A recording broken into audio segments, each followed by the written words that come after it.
Yeah. Yeah,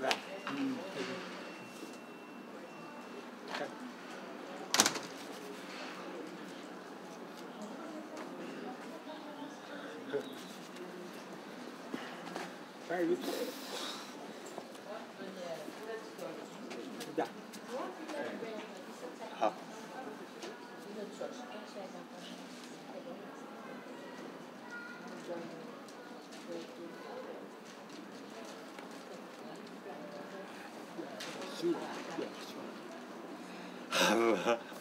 Yeah.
Il y a longtemps déjà, vous avez perdu l'audition. Comment c'est arrivé et quand? Déjà, quand j'étais enfant, je n'entendais vraiment pas bien. J'étais malentendant et toute ma vie, je devenais sourd. Et puis, il y a 5 ans, ça s'est arrêté totalement. Je suis devenu sourd en 1 heure de temps. Et je suis donc resté dans le silence pendant 2 ans. Et ça a été très difficile parce que ça m'a permis de comprendre que toute ma vie, j'étais destiné à être sourd.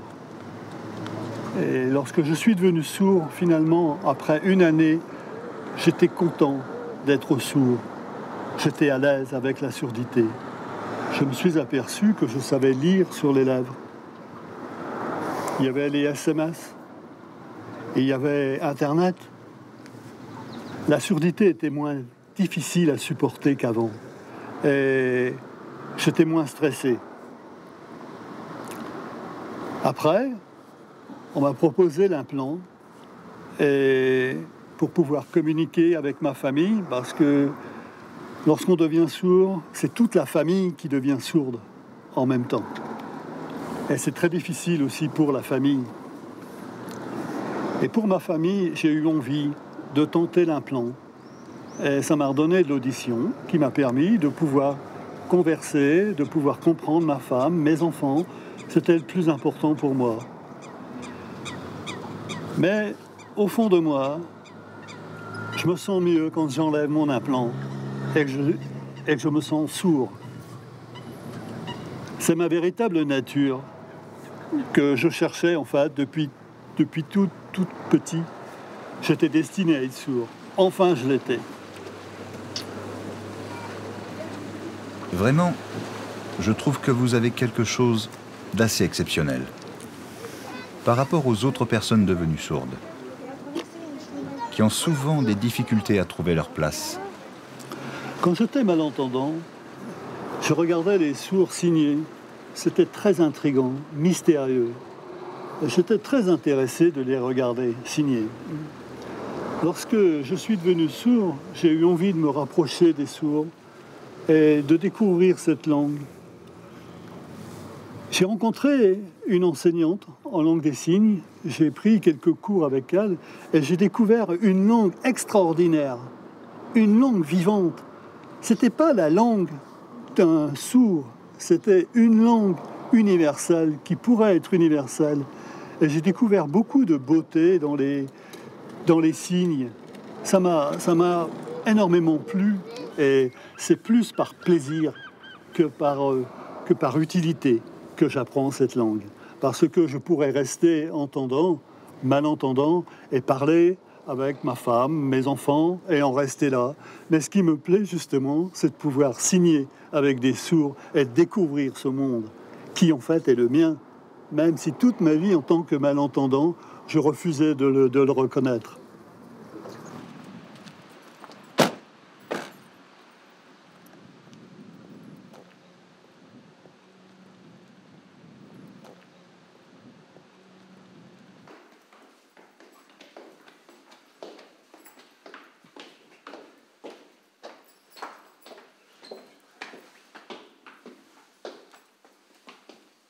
Yeah.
Yeah.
Je me demandais, on sait que pour nous c'est très difficile de communiquer avec les personnes devenues sourdes.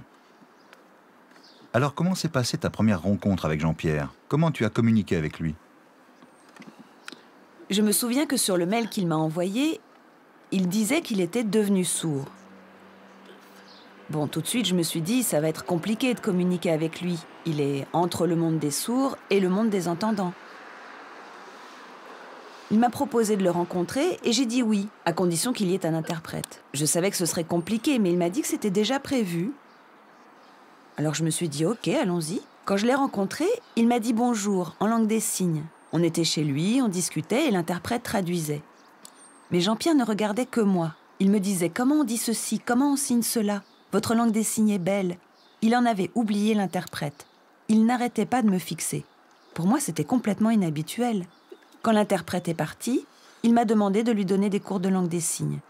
J'ai compris qu'il avait soif d'apprendre. J'ai accepté de le former, il était motivé. Et c'est comme ça que ça a commencé. C'est vraiment quelqu'un d'exceptionnel.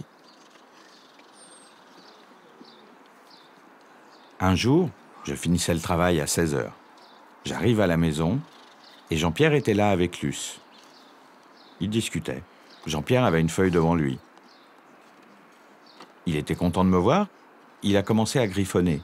Je me suis dit qu'il voulait me dire quelque chose de particulier ou me proposer un rendez-vous. Il m'a donné ce papier et en fait, il avait tellement peur de signer qu'il avait tout écrit. Alors son papier, j'en ai fait une boule et je l'ai jeté par terre. Il s'est décomposé, Jean-Pierre. Il avait peur de signer.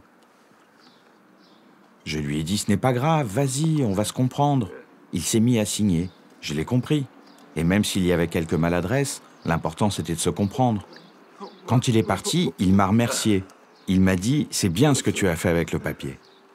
Ça m'a fait rire. Et récemment, il m'en a reparlé. Ça l'a marqué, il me la ressort encore, cette histoire. D'ailleurs, la fois d'après, quand il est revenu me voir, il ne passait plus par l'écrit. Et c'était bien. Il avait jeté son stylo et son papier. Et il s'est mis à signer, grâce à lui. Il a entendu, puis il est devenu sourd. Il a souhaité porter un implant cochléaire, ce qu'on peut comprendre. Après ça, il a voulu apprendre la langue des signes. Et Luce ne pouvait pas dire non. Elle a essayé de s'adapter à lui, mais c'est surtout lui qui s'est adapté à elle. Et ça, c'est bien, parce que souvent, ce sont les sourds qui doivent s'adapter. Là, ça a été l'inverse. Ça fait du bien. Oui, c'est vrai.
Quand Jean-Pierre est devenu sourd, il y a eu quand même une cassure dans notre vie. Il y a un monde social qui s'est écroulé. Ça a été très très compliqué parce que du jour au lendemain, quand il est rentré et qu'il m'a dit « ça y est, j'entends plus rien », pour moi, c'était tout un monde social, alors que je lui disais toujours « je veux une maison ouverte à tout le monde ». Et d'un seul coup, tout se refermait, tout se cassait en fait.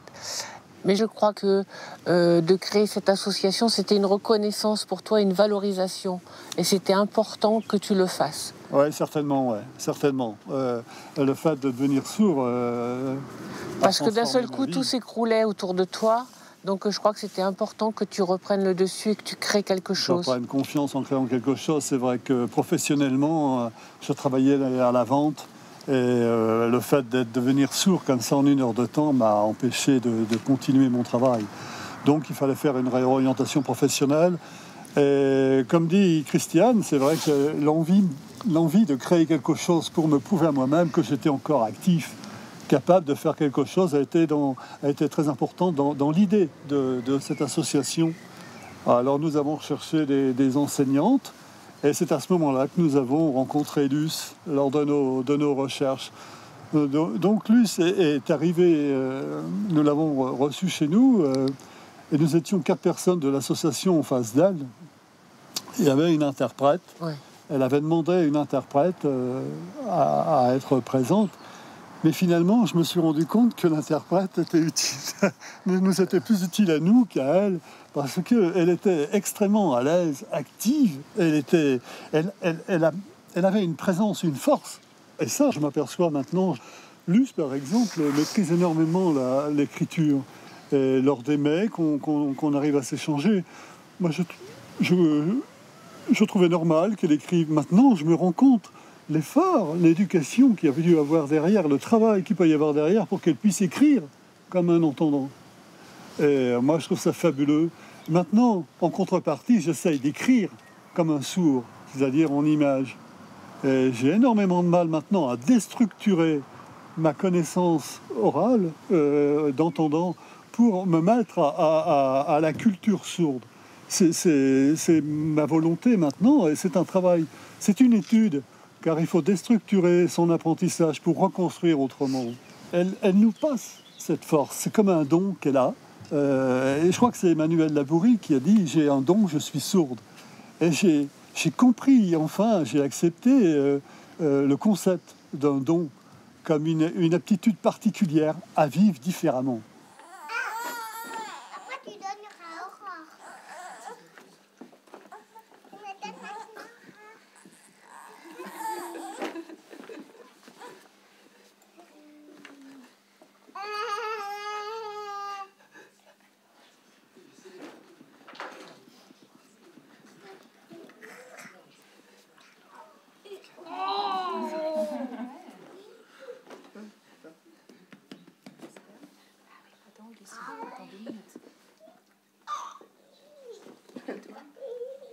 Christine, tu peux faire Martin Mage.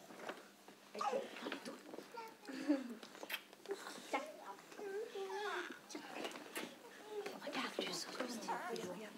C'est le doigt de Luce, Augustine. Regarde. Tortue. Comme ça. Ah non, c'était... Oui, c'est une idée comme ça.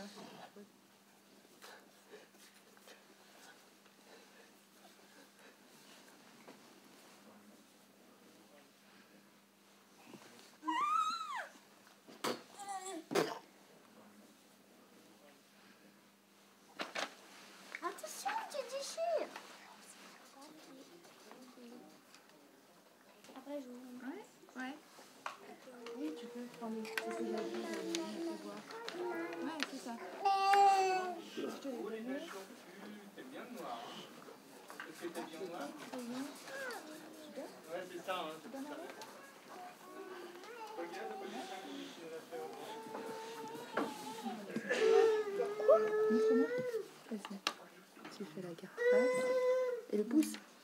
La carapace, je crois que c'est ça. La carapace, tu sors la tête. Oui, elle fait sur la tête. Vas-y, comment tu l'as fait sortir, ça? Ah oui. Bah, il faut sortir le pouce. Ouais, regarde comment elle fait. Vas-y. C'est comme ça, Martin.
Tu vas traduire pour moi? Moi? Ah non, non, je ne traduis pas. Aujourd'hui, je suis Luce, c'est tout. Je rougis. J'ai un ami qui est devenu sourd à la suite d'un accident. Il porte un implant comme toi, Jean-Pierre, mais il s'est demandé pendant longtemps ce qu'il allait faire. Il ne connaissait pas la langue des signes et je lui ai proposé de rencontrer des sourds-signeurs. On est allé à Lyon, rencontrer pas mal de monde. Et puis, petit à petit, il s'est mis à la langue des signes. Il est devenu sourd, c'est ça? Non, c'est un ami à lui qui est devenu sourd. Bonjour. Bonjour. On ne voit pas du tout qui de vous est sourd et qui il est devenu. Vous êtes tous ensemble réunis, c'est parfait.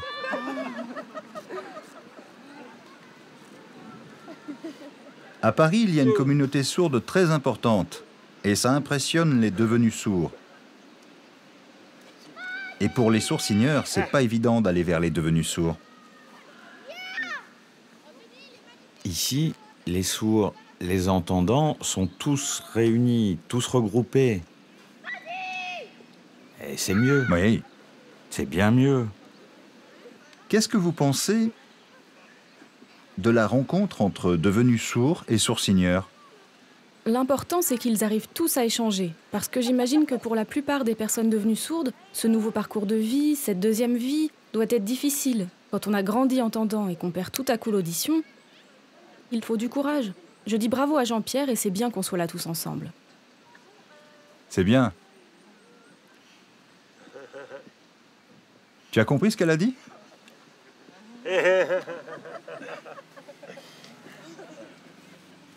Moi, j'apprends à signer, alors ce n'est pas évident. Ce qu'elle vient de dire est extrêmement important. Est-ce que tu peux recommencer un peu plus lentement? Je vais essayer. Je disais que cette mixité entre les devenus sourds et les sourds-signeurs était importante. Il faut qu'ils échangent. J'ai remarqué que pour les devenus sourds, c'est dur. C'est comme une nouvelle vie. Ils ont grandi entendant, et puis ils ont perdu l'audition. J'imagine que c'est perturbant. Pour toi, Jean-Pierre, ça n'a pas dû être facile quand même. C'est courageux d'apprendre la langue des signes en partant de rien. Tu as compris? Merci. De rien. Allez, courage!